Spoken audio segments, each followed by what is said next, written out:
en este caso tratamos con un autor muy joven, de apenas 33 años, y ya tiene una trayectoria muy larga. Ferrolano es profesor en el Colegio de Mercedarias de dicha localidad, profesor de idiomas, pero es que tiene intereses variados. Aparte de idiomas, le encanta la música, es novelista, que es, digamos, la faceta que vamos en este caso a descubrir un poco sobre él.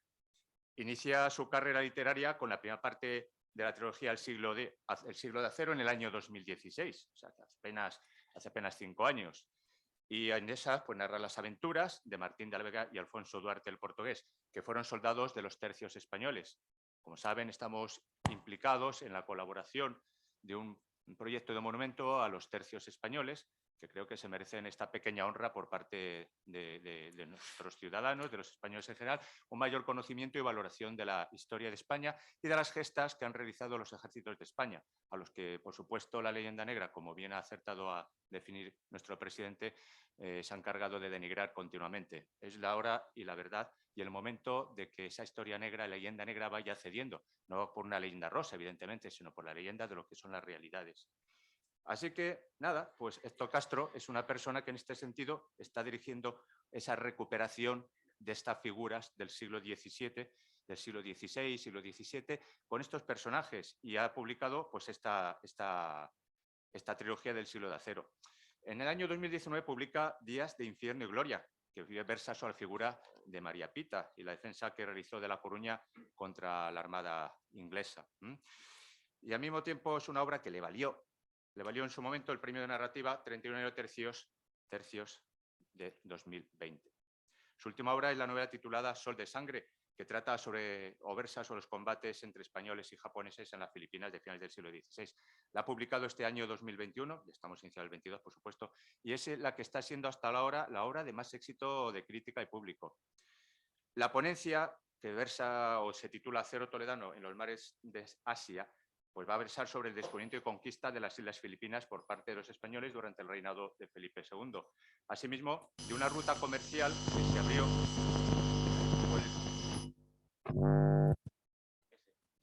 de acuerdo. Asimismo, de la gran ruta comercial que se abrió entre Manila y el Virreinato de Nueva España, que era conocido como el Galeón de Manila. Y al mismo tiempo va a narrar un poco la amenaza que sufrió esta ruta por parte de los piratas asiáticos. Esto de piratas asiáticos nos llama bastante la atención porque tenemos un mayor conocimiento literario de lo que es la piratería en la zona del Caribe. Nos queda un poquito quizá más alejado la que se produjo en lo que es el Océano Pacífico. Así que va a versar sobre esta cuestión y así va a hablar sobre el chino limajón y el japonés taifusa. Y va a hablar asimismo de las diferencias entre la alta guerra occidentales orientales que versaban en este periodo. Así que no vamos a dilatar más porque al final las introducciones son más largas que las propias conferencias y le cedo la palabra a nuestro ilustre escritor Héctor J. Castro. Muchísimas gracias. Gracias. Bueno, damas y caballeros y autoridades, las que estén, pues no se pueden imaginar ustedes lo contento y lo agradecidísimo y lo ilusionado que estoy de poder estar hablando aquí en la Matritense, porque además tengo que decir que yo en el año 2011 estuve viviendo una temporada en Madrid y yo era un joven que tenía pues esas dudas que nos asaltan cuando a veces tenemos pues esos 20, 21 años que no sabemos muy bien por dónde dirigir nuestra vida. Y aquí en Madrid, justo paseando por estas calles, por estas plazas, a la sombra de la Torre de los Lujanes, un lugar con tanta historia, pues aquí se encendió la lámpara de mi vocación literaria y Madrid, digamos que me influyó, como le ha ocurrido a muchos autores antes que a mí, me influyó para empezar a escribir. Así que ahora, 10 años después, poder estar haciendo una ponencia ya con mi quinta novela publicada aquí en Madrid para todos ustedes, pues es para mí un sueño hecho realidad, ¿no? Entonces, antes que nada, agradecer a la propia Matritense por acogerme aquí en estos actos maravillosos y a todos ustedes por asistir y por mostrar vuestro interés. Muchísimas gracias. Bueno, como decíamos, cuando pensamos en la piratería o el corso durante los siglos imperiales de España, lo primero que nos viene a la cabeza son los piratas ingleses o holandeses que operaban en el Caribe, o también los turcos y berberiscos del Mediterráneo. un tema del que después nos hablará también de manera apasionante Nativo Donati. Pero hubo otros mares y otros piratas, no menos peligrosos e importantes, que fueron los piratas asiáticos, chinos y japoneses sobre todo. Yo creo que esto que nos estamos imaginando y que se puede ver también, bueno, en la portada de Sol de Sangre, que está ahí, es algo muy, muy atractivo, ¿no? Ese choque cultural que podemos ver entre un soldado español y un japonés, dos culturas guerreras por excelencia, que se enfrentaron en esa zona del fin del mundo, que eran las Filipinas, en unos combates que realmente son muy poco conocidos para el gran público. Yo creo que si salimos a preguntar por ahí qué fueron los combates de Cagayán, la mayoría de la gente no iba a saber. O si salimos a preguntar que si un samurái japonés sería mejor que un soldado español del siglo XVI, seguramente todo el mundo diría que el samurái era superior. Y es falso. Un soldado español del siglo XVI era muy superior en sus tácticas de guerra hacia los japoneses, como ahora veremos y como ahora desarrollaremos. Y bueno, estas armadas piratas de Asia se conocen en las crónicas de la época como los piratas Huaco y tuvieron su apogeo en los mares de la China, sobre todo en los siglos XIII y XIV. Entonces, cuando los portugueses y después los españoles llegan a esas aguas, ¿no? Digamos que esos piratas Huaco ya estaban un poco en declive, pero no estaban para nada acabados. Todavía había muchos piratas, muchas armadas, y además las armadas piratas asiáticas tenían un número grandísimo de hombres y de barcos. Algunos jefes piratas tenían pues 30 barcos y 5.000 o 6.000 hombres. Eso es casi una armada militar de un país, ¿no? O sea, eran unas armadas enormes. ¿Qué pasa? Que tecnológicamente eran muy inferiores porque sus barcos no estaban artillados todavía, no tenían cañones. Entonces eso les dejaba en una posición muy, muy desventajosa al enfrentarse contra los europeos, ¿no? Pero bueno, para hablar de la piratería en el Pacífico debemos remontarnos a las grandes exploraciones que hicieron posible ese choque de culturas. Yo he sacado aquí pues 4 acontecimientos que me parecen quizá los más importantes de la época, aunque hubo muchos más, que son, como no, el descubrimiento de América en 1492, ¿no? La llegada de Vasco de Gama a la India, de los portugueses, en 1498, luego el descubrimiento del Océano Pacífico por Vasco Núñez de Balboa en 1513, y después la vuelta al mundo de Magallanes y Elcano en 1522, en una hazaña que yo creo que hacen palidecer a la de los héroes de Grecia y Roma, ¿no? Y todas estas exploraciones, todos estos viajes, todos estos intrépidos viajes que realizaron portugueses y españoles, pues abrieron la puerta de manera ya definitiva a una unión de continentes, a una primera globalización, en la que España tuvo un papel decisivo y que motivó un intercambio humano, tecnológico, comercial, militar y etcétera, ¿no?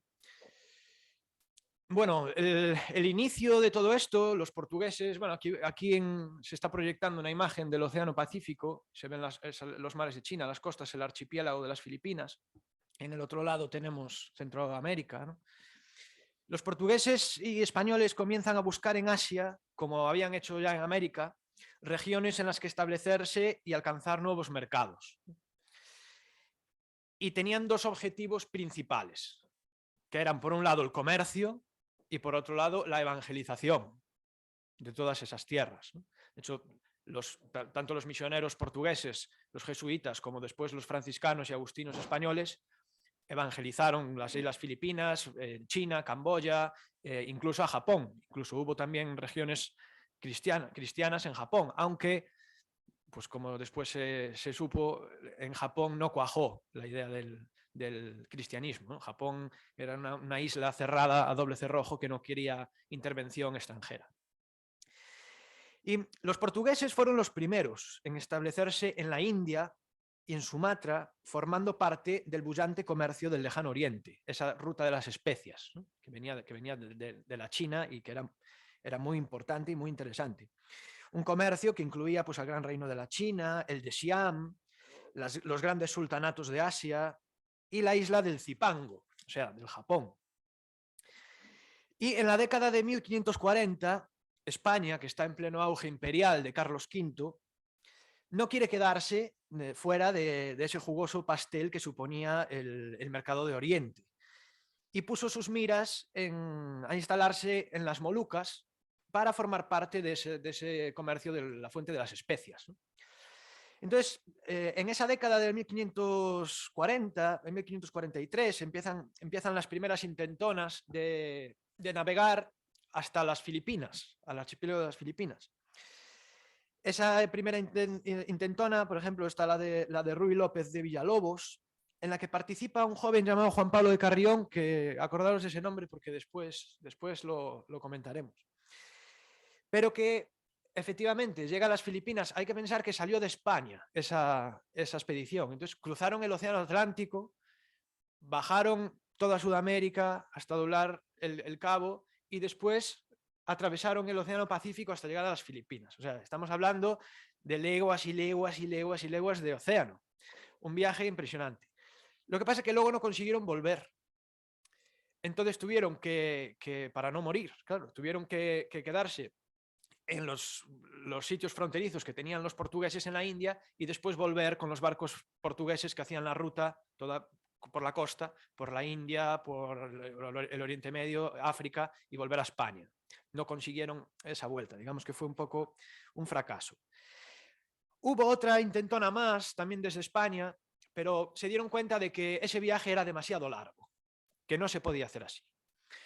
Entonces llegó el año de 1565 y se organizó una expedición, pero se organizó no desde la península, sino desde Nueva España. Ahí lo tienen ustedes. Se organizó desde el puerto de Acapulco. Y la organizó Miguel de Legazpi y Andrés de Urdaneta.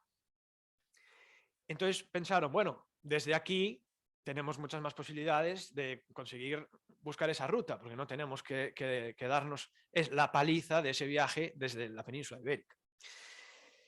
Entonces, la expedición partió del puerto de Acapulco. Aquí tenemos en una flecha de color marrón claro el viaje de ida, que fue casi en línea recta, ¿no? Desde Acapulco hasta llegar a las Filipinas. Entonces, allí Legazpi se quedó con unos cuantos soldados y unos cuantos personas que querían instalarse, que buscaban un asentamiento allí en las Filipinas. Y en cambio, Andrés de Urdaneta volvió con los barcos para encontrar esa ruta de retorno, que es lo que estaban buscando, para volver a Nueva España y no tener que dar toda la vuelta por Asia, África y tal. Eso era lo que les interesaba, esa ruta de vuelta. Entonces, Andrés de Urdaneta se dio cuenta de que por el mismo camino que habían ido no podían volver porque las corrientes y los vientos por esa zona lo impedían. Entonces, fijaros en la línea roja, ¿cómo tuvieron que hacer para volver? Tuvieron que encontrar esas corrientes favorables y esos vientos favorables que los pudiera devolver a la Nueva España, a Acapulco. Y fíjense que aquí en el norte llegaron, bueno, subieron un montón, ¿no? Y llegan a Nueva España creando lo que se llamó el tornaviaje, ¿no? Que es esa ruta que permitía, cruzando el Pacífico, unir Nueva España con el archipiélago filipino, que es donde se querían instalar. Bueno, esta ruta sería fundamental después, a lo largo de los siglos. Esto abrió una ruta comercial entre China, Filipinas y Nueva España, que para el Imperio Español pues fue fundamental. El conocido Galeón de Manila, que hacía esa ruta. Y bueno, cuando llegaron allí Miguel de Legazpi y los suyos, Manila y el archipiélago filipino, ellos encontraron una situación parecida a la que se habían encontrado en Indias, cuando fueron ya en tiempos de los primeros conquistadores y de Hernán Cortés y etc. Pues encontraron un archipiélago que estaba muy revuelto, había un montón de pueblos que se peleaban entre ellos y que además estaban dominados, estaban subyugados por los sultanatos, el sultanato de Joló, que estaba un poco más al sur, que eran musulmanes.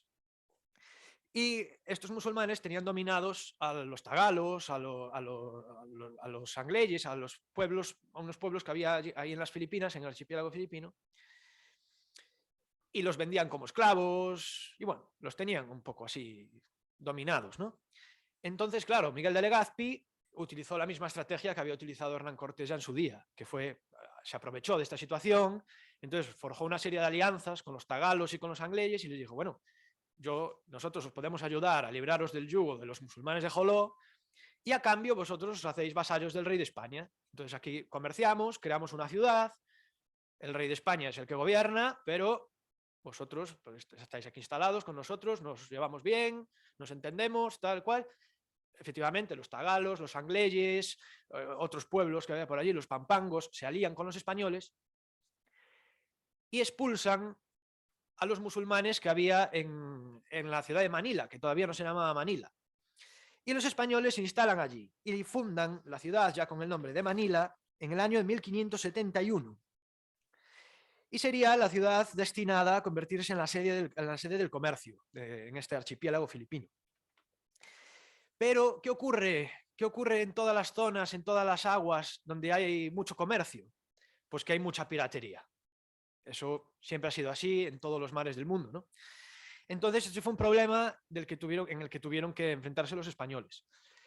Cuando ya habían expulsado a los del sultanato de Joló y esa batalla, esa lucha contra ellos había terminado, ¿no? Pues los de Joló dejaron que los españoles se quedaron con Manila, ellos se retiraron hacia el sur y ahí quedó la cosa, digamos, ¿no? Bueno, a veces se atacaban un poco, estos musulmanes lanzaban expediciones, pues como hacían los berberiscos y todos del Mediterráneo, ¿no? Atacaban pueblos costeros, cogían cautivos, los vendían a los sultanes del sur, bueno. Pero para España dejaron de ser un problema, realmente, ya en el siglo XVI. ¿Y el problema de dónde vino? En primer lugar, de los piratas chinos. Aquí os voy a enseñar, bueno, aquí tenemos un mapa de Manila, del archipiélago filipino, ¿no? Aquí tenemos ya Manila, donde se instalaron los españoles.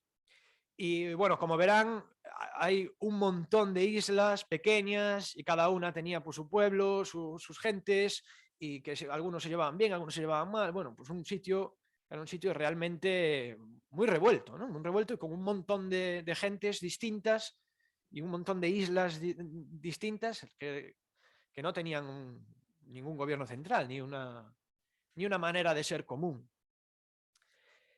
Entonces, como os decía, la amenaza de los piratas empieza a crecer y ya en el año de 1574 nos encontramos con el primer gran ataque pirata.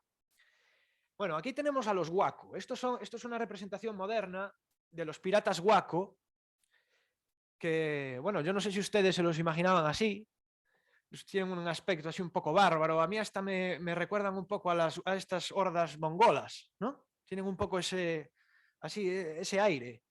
Bueno, aquí abajo hay un soldado chino que está aquí tirado por el suelo. Estos piratas Waco atacaban las costas de China. De hecho, las costas de China, como aquí en el Levante español, estaban llenas de torres y de fortalezas precisamente para proteger a los pueblos costeros de estos piratas Waco que los asaltaban.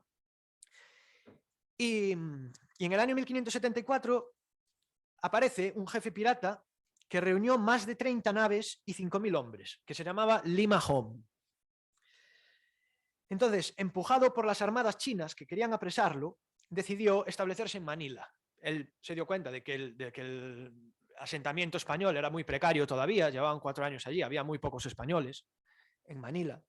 Entonces, vio la oportunidad de hacerse con la ciudad, de conquistar la ciudad y convertirse él pues, en un rey, ser pues, un reyezuelo más de los de allí. Entonces atacó en un desembarco fugaz que cogió bastante desprevenido a la población de Manila y a los propios españoles. De hecho, cuando desembarcaron estos piratas Waco, estaban subiendo por la playa, cuenta la crónica que el capitán Martín de Goiti vivía con su mujer en una casa que era una de las primeras que estaban allí cerca de la costa, y que la mujer salió a combatir a los piratas con una celada de su marido. Pasa que los piratas la mataron a ella y al marido, que no les dio tiempo a meterse en Manila dentro del fortín, digamos.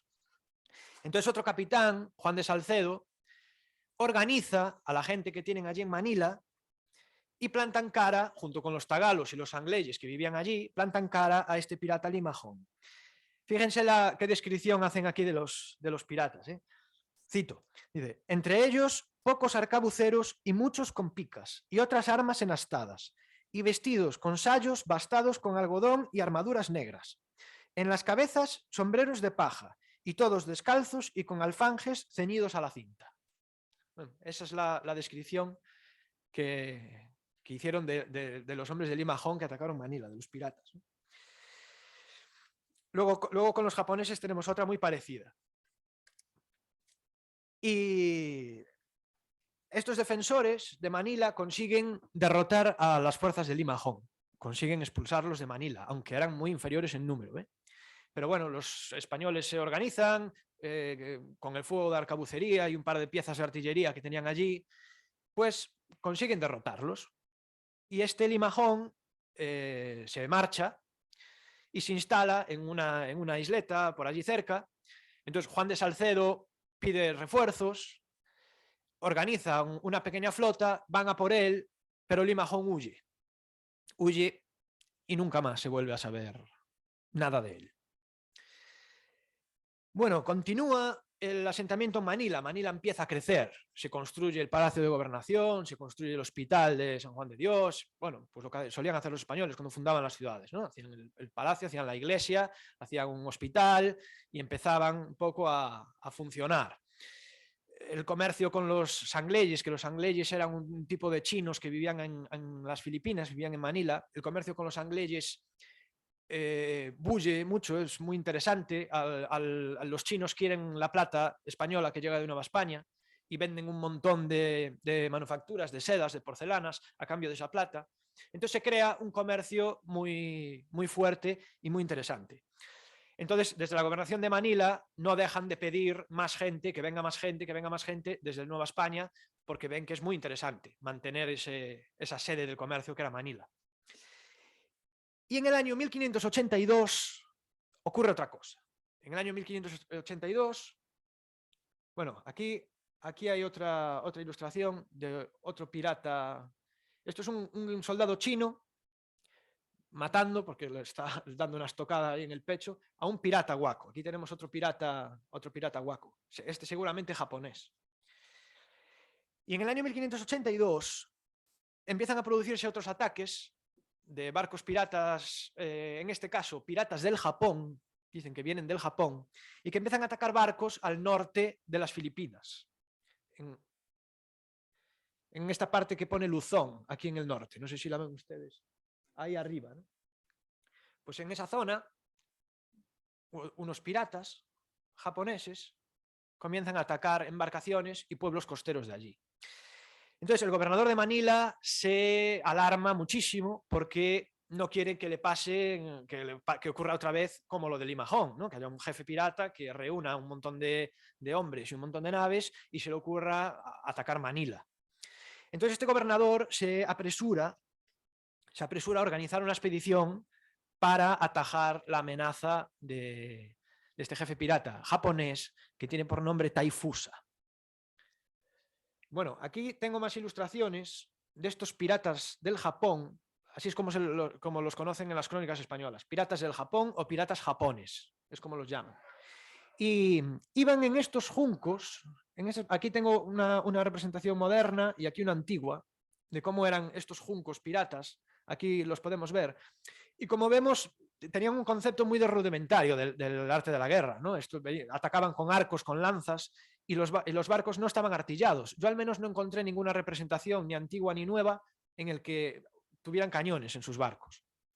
Entonces, esto es muy importante porque queda clara la inferioridad tecnológica de estos piratas japoneses contra los españoles y contra los portugueses. Los portugueses también se enfrentaron con estos piratas japoneses y los vencieron sin paliativos, siendo también muy inferiores en número. Y en este Gonzalo Ronquillo de Peñalosa, que es como se llamaba entonces el gobernador de Manila, organiza una expedición con lo poco que tiene, porque en ese momento había 400 españoles en Manila, no había más. De hecho, hasta bien entrado el siglo XVII, no hubo nunca más de 2000 españoles en Manila. Esto también nos hace comprender la importancia de esos aliados, de aliarse con esos pueblos, como los tagalos, los papangos o los angleses, porque si no, no sería posible asentarse allí, siendo 500, 600 hombres, sería totalmente imposible, ¿no? Entonces, esto no fue una cosa de que llegaran los españoles a las Filipinas, arrasaran allí y se quedaran porque mando yo y todos me obedecen. No, no, no, no, desde luego que no. No podría haber sido posible hacerlo así por la fuerza. España lo hizo pues como lo solía hacer, con una serie de alianzas, peleaba contra quien tenía que pelear, con el resto se aliaba y convivía, ¿no? Y esta expedición que se organiza para atacar al pirata Taifusa es una representación de la España de la época y de la España de las Filipinas. Porque fíjense en que esta tropa estaba formada, bueno, aquí tenemos más soldados, estaba formada por soldados españoles venidos de Nueva España, o sea, eran soldados españoles, pero criollos, que ya habían nacido en México, ya habían nacido, nunca habían estado en la península, nunca habían estado en Europa. Ya eran de generaciones posteriores, bueno, hijos de españoles que ya se habían asentado allí, y eran soldados de las fuerzas presidiales, de esas fortalezas que había en México. Y esas tropas vinieron con el galeón de Manila a reforzar la guarnición de Manila, pero eran criollos. Esto es un dato interesante. En este caso de la expedición del Cagayán, solo los oficiales eran peninsulares, habían nacido en la península. 4 o 5 oficiales. El resto, estos soldados, eran criollos y eran menos de 100, eran unas fuentes dicen 50, otros 60, otros 80, más o menos de 100. Luego contaron con la ayuda de soldados tagalos. Mira, aquí hay un filipino, un recreador filipino, que está vestido como un soldado tagalo del siglo XVI. Y bueno, así iban con unas armaduras suyas y lanzas y unos tenegres que se llamaban, que eran como una especie de alfanjes que utilizaban ellos también. Estos guerreros tagalos acompañaron a los españoles a luchar contra los japoneses. Y también, no menos importantes, los guerreros tlaxcaltecas. Estos ya eran buenos aliados de los españoles desde la época de Hernán Cortés y la conquista del Imperio Mexica, ¿verdad? Estos tlaxcaltecas lucharon al lado de los españoles contra los mexicas y fueron unos grandes guerreros, eran unos aliados muy, muy bien valorados. Y aquí en esta época, en 1582, claro, ya llevaban 60 años al servicio de España y ya habían asimilado completamente el armamento y las tácticas españolas. Como veis aquí, el soldado tlaxcalteca va vestido como un soldado español. No hay ninguna diferencia, ¿no?, entre ellos. Ya lleva un morrión, lleva una espada española, una pica, lleva un escaupil, ¿verdad, Nativo? Es un escaupil eso, que es una armadura, un tipo de armadura de origen mexicano, que los españoles adoptaron allí cuando fueron a Indias, porque era muy buena y muy cómoda, y también para la humedad de la época, ¿no? Les estaba hecha de algodón y les venía muy bien. Entonces, bueno, tenemos una tropa heterogénea, ¿no?, que demuestra un poco de qué iba esto de la hispanidad, ¿no? ¿Qué era esto de la hispanidad? Que son varios pueblos que se unieron bajo la bandera y bajo la fe española, porque estos tlaxcaltecas pues ya eran católicos, los tagalos estaban convertidos al cristianismo también, y que peleaban todos juntos contra un enemigo común, que en este caso pues fueron los japoneses. Y fueron en una galera, bueno, esto seguro que todos ustedes ya saben más o menos cómo es una galera española, Nativo nos lo va a explicar muchísimo mejor, pero aquí se ven varios ejemplos de cómo era una galera. Como ven, hay bastante diferencia entre este barco y el que hemos visto antes de los Waco, ¿no? Este tiene cañones aquí delante, tenía esmeriles, se movía con remos, tenía más velocidad, tenía más... Bueno, era un barco mucho más moderno, con una tecnología superior. Pero ¿qué pasa? Fueron 2 barcos nada más. Taifusa creían que tenía por lo menos una docena de barcos. Así que hay que entender, tenían que estar muy seguros de su superioridad técnica para ser tan pocos y atreverse a enfrentarse a muchos. Y en efecto, esta expedición parte del puerto de Manila, se dirige al norte y se encuentra con la armada japonesa. Hay una serie de combates en el que los españoles demuestran su superioridad, no solo en el mar, sino que también después se desarrollan en tierra, porque los españoles se ven obligados a desembarcar, a hacerse fuertes en una colina. Son sitiados, digamos, por las fuerzas de Taifusa, por los japoneses, que los japoneses se calcula que eran unos 2.000, entre 1.500 y 2.500 hombres. Los españoles eran unos 500, para que os hagáis una idea de la diferencia de fuerzas. Pero se hacen fuertes en una colina, Los japoneses tratan de asaltar la colina, al principio son derrotados por la fuerza de los arcabuces, sobre todo, y de unas pequeñas piezas de artillería, los esmeriles, que los españoles sacan de la galera y se las llevan a tierra. Entonces los japoneses deciden esperar a que llueva, porque estaban convencidos de que la lluvia inutilizaría las armas de pólvora y así podrían vencer a los españoles, ¿no? Utilizando su superioridad numérica. Pero ¿qué ocurrió? Que efectivamente llovió, los japoneses intentaron dar otro asalto y dieron hasta 3 asaltos a la colina, pero cuerpo a cuerpo tampoco fueron capaces de derrotar a la fuerza española. Entonces estos japoneses se retiran, porque claro, eran una fuerza pirata que realmente, a lo mejor si lo hubieran seguido intentando, hubieran acabado venciendo a los hombres de Carrión, pero ¿para qué? O sea, no, sabían que no iban a conseguir nada a cambio y habrían tenido que pagar un precio altísimo por ello, ¿no? Entonces decidieron largarse y enfrentarse a asaltar barcos mercantes, que eran más fácil, y olvidarse de estos españoles que no se rinden y que no había manera de vencerlos, ¿no? Entonces, cuando me sumergí en esta historia, que es la que cuento en la novela de Sol de Sangre, se cuenta esta expedición del Cagayán, en la que su capitán, Juan Pablo de Carrión, ¿os acordáis de Juan Pablo de Carrión? Que fue en esa primera expedición que intentó ir a las Filipinas en aquel año de 1543, siendo él un joven. Bueno, pues es ya con 70 años, con 69 años, quien capitanea esta expedición contra los japoneses y el que derrota a los japoneses. Entonces, yo cuando me documenté para la novela y vi la serie de enfrentamientos que hubo en el siglo XVI entre portugueses primero y españoles contra los japoneses, me di cuenta realmente del mito que hay, sobre todo en la cultura pop, ¿no? En los cómics, en las películas y tal, con ese endiosamiento que hay del guerrero japonés, ¿no? Los europeos vencieron con muchísima facilidad a los japoneses en todas las ocasiones en las que se enfrentaron en el siglo XVI.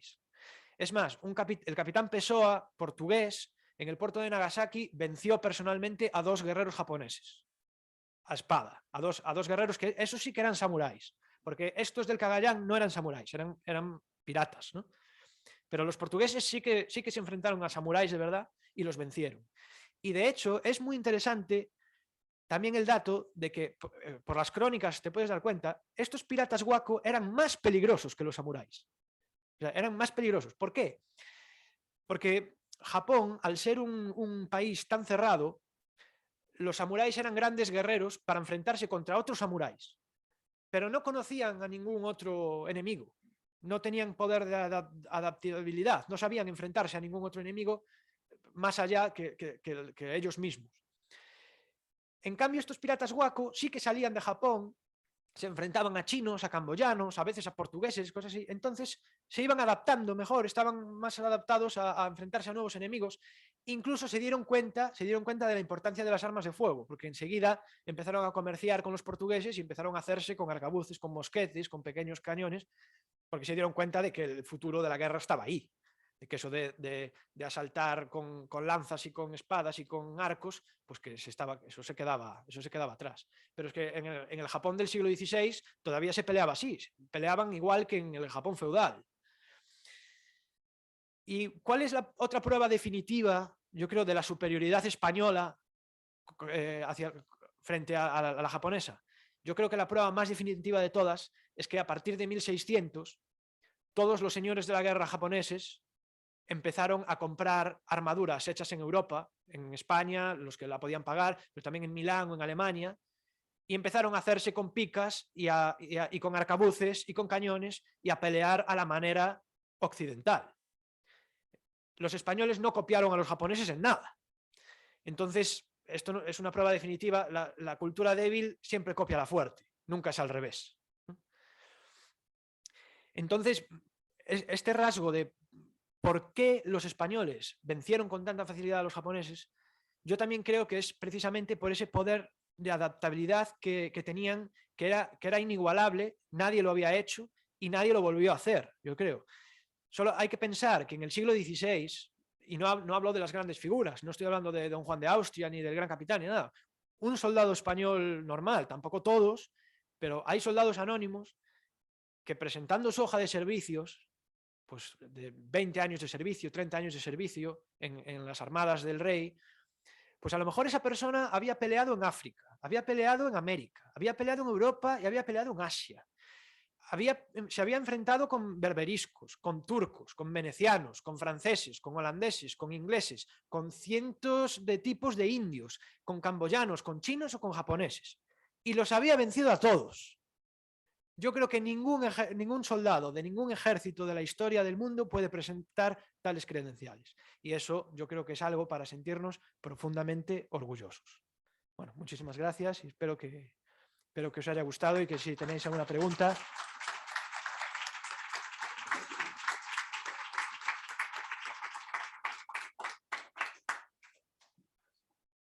Voy a coger este porque como este nos ha dado problema.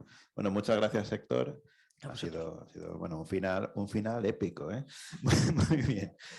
Bueno, si abrimos el turno de preguntas, si alguien se anima a lanzar la primera, aquí le cedo el micrófono. Caballero. Buenos días. Bueno, pido disculpas porque no he escuchado toda la conferencia, entonces igual nos había enterado tarde, lo siento.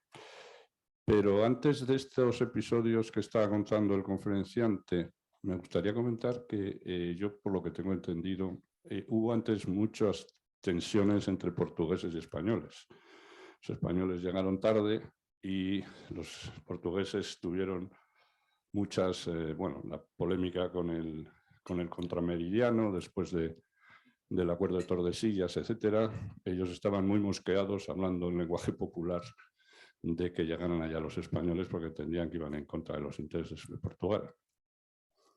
Entonces eso les desgastó, entiendo, militarmente, pero por lo que me parece que ha contado usted, después sí que hubo, digamos, en los encuentros contra los japoneses, planteamientos comunes, conjuntos. Es por eso, porque tuvieron que desplazarse incluso en todas las islas unos y otros para no seguir teniendo enfrentamientos entre ellos, portugueses y españoles. ¿Esto es así? Sí, así es. De hecho, tuvieron que hacer el Tratado de Zaragoza, que es como ejemplo, usando el modelo del que habían hecho de Tordesillas para América, tuvieron que hacer un tratado también para Asia, que delimitaba, bueno, pues esta es la zona de influencia española, esta es la zona de influencia portuguesa, porque todos querían allí su parte del pastel y efectivamente los portugueses ya estaban allí antes que los españoles y España había puesto sus miras en China, pero al final quedó la resolución del tratado, quedó que China estaba de la parte portuguesa, entonces España se tuvo que olvidar de China. Su planteamiento inicial fue instalarse en las Molucas, pero al final decidieron instalarse en Manila porque la situación, como dijimos antes, la situación de ese archipiélago tan convulso y tal, les daba mayor oportunidad de instalarse allí. No tenían que enfrentarse con un gran reino, a lo mejor, que les impidiera hacer un asentamiento. Y como muy bien ha dicho, hubo muchos problemas de dónde me puedo poner yo, dónde te vas a poner tú. Lo que pasa es que eso después se solucionó en 1582, en el propio año que sucedió los hechos de Cagayán, con la unión de las coronas, ¿no? Cuando se une la corona de Portugal con la corona de Castilla, pues luego ya queda el problema resuelto y digamos que ahí hacen un frente más común porque se unen todos los puestos fronterizos portugueses, se unen a las posesiones ultramarinas españolas y al final es un aparato conjunto. Pero al principio sí que es cierto que hubo tensiones y hubo mucho tráfago de cancillería, ¿no? No, esto es para mí, porque yo llegué antes y yo quiero esto. Bueno, pues vale, yo te dejo estar aquí, pero a cambio me dejas ponerme en este otro lado. Sí que hubo algunas tensiones que tampoco fueron a más, porque al final Asia pues era muy grande y se dieron cuenta que había sitio para los dos y que al final los intereses españoles y portugueses eran bastante comunes, ¿no? Y además también les venía bien tenerse cerca, tener cristianos, digamos, tener cristianos cerca, ¿no? Eso les venía muy bien y al final su misión evangelizadora también era la misma, en ese caso.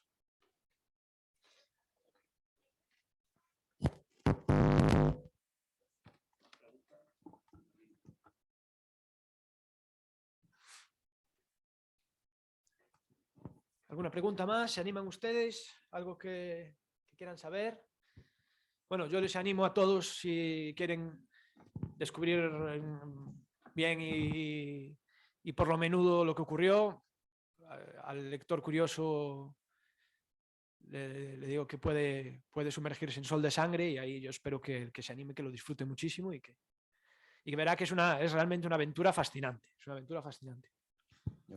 Ya que mientras esperamos si alguien más se anima, ¿qué nos puedes contar sobre las incursiones en la isla de Formosa y alguna que otra expedición que hubo por allí? Durante algún tiempo tuvimos algún que otro territorio aparte de las Filipinas por la zona, ¿verdad? Sí, hubo una expedición a Camboya también. Se enfrentaron allí con un rey que había en Camboya. De hecho, esa es muy interesante porque, y esa fue después, fue ya en el siglo XVII.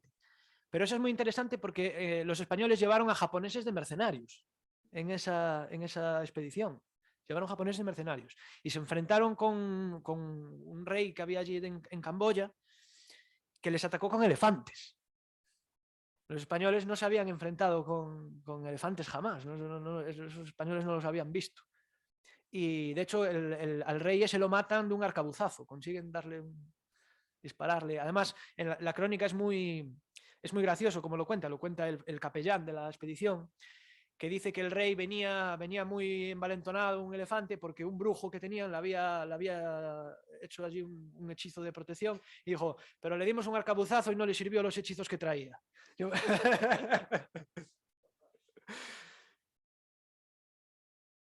Bueno. Perdón, cuando hemos hecho alusión a los aliados tlaxcaltecas, sí, que fueron a combatir a Filipinas con la misma vestimenta que utilizaban los soldados españoles de la época, del siglo XVI. El hecho de la sustitución de lo que era la coraza metálica o lo que era el peto y el espaldar por ese acolchamiento de algodón. El en cierta escaupil, medida, ¿no? el escaupil, sí. El escaulpín. Sí. No sé si hasta cierto punto, a raíz de ese escaulpín, experimentó luego una evolución y luego las tropas españolas lo adoptaron igualmente a lo largo de los siglos XVIII y comienzos del XIX. Tengo entendido que existía una agrupación militar en lo que era la mitad sur de los actuales Estados Unidos, que eran dominios españoles, que eran los soldados de cuera. Sí, o los dragones de cuera. Los dragones de cuera, ¿verdad? Que llevaban una, y no sé si supone alguna evolución de ese elemento defensivo corporal o no tiene nada que ver. Yo tampoco esto habría que consultarlo con un experto en armamento, claro. Luego quizá el señor Donate nos lo pueda explicar un poco. Yo creo que luego, pero yo creo que algo sí que tendrá sí. que ver, porque es una cosa muy parecida y además que es del mismo sitio, es de esa zona de México. Hay una cosa muy interesante que has dicho, que atañe pues a esa permeabilidad de las culturas respecto a la cultura superior siempre enseña a una cultura inferior, y no siempre es así, porque las culturas que se descubren aspectos interesantes en una cuestión o en otra, pues suelen adoptar usos, costumbres, comidas, todo aquello que sea práctico es permeable de una cultura a otra, ¿no? Entonces, por ejemplo, pues esa especie de coraza acolchada es un buen ejemplo de esa permeabilidad, aunque los españoles habían mostrado una superioridad armamentística evidente, ¿no? en la conquista de América, pues ven que eso les viene bien, y eso al fin y al cabo no estaba muy lejos de lo que era un gambesón medieval, que también servía como protección contra golpes, contra ciertos tipos de ataques. Bueno, el golpe no tanto, pero ciertos tipos de golpes sí eran amortiguados, ya que no evitados por completo, pero sí amortiguados cuando no había armas de fuego por medio. Claro, si hay arma de fuego por medio, pues eso no sirve para nada.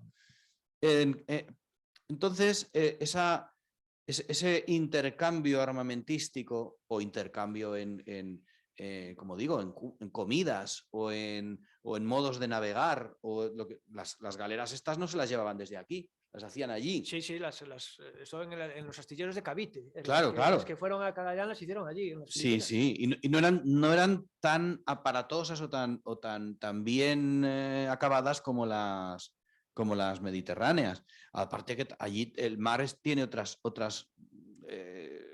circunstancias, ofrece otras cualidades para la navegación, Entonces no podían ser exactamente iguales. Pero eran culturas que se encontraban, se mezclaban, se enseñaban cosas los unos a los otros y debía de ser apasionante vivir en ese mundo de frontera también. Lo de los dragones de Cuera es, bueno, es una adaptación también, pero ellos llevan cuero hervido, ellos llevan las cueras estas de cuero hervido, eran las que les protegían contra flechas y tal, no contra armas de fuego, claro. En eso. Pero no nos vamos a enrollar porque si no, si quieren, vamos a hacer una cosa. Yo ahora entro en la charla también, que estoy seguro de que va a suscitar pues alguna curiosidad y les va a hacer también, o va a mezclar cosas de un sitio al otro, como por ejemplo cómo eran los piratas, cómo se comportaban los piratas o los corsarios en un sitio o en otro. Pues estamos acostumbrados a meterlos a todos en la misma etiqueta y no es así. Entonces, como creo que hay muchos puntos comunes, seguramente que luego habrá preguntas interesantes para cualquiera de los dos, ¿eh? Y así no se nos hace tampoco demasiado tarde. Pues de acuerdo. Bueno, Así nos que cambiamos de sitio. cambiamos de sitio y vamos con la siguiente conferencia.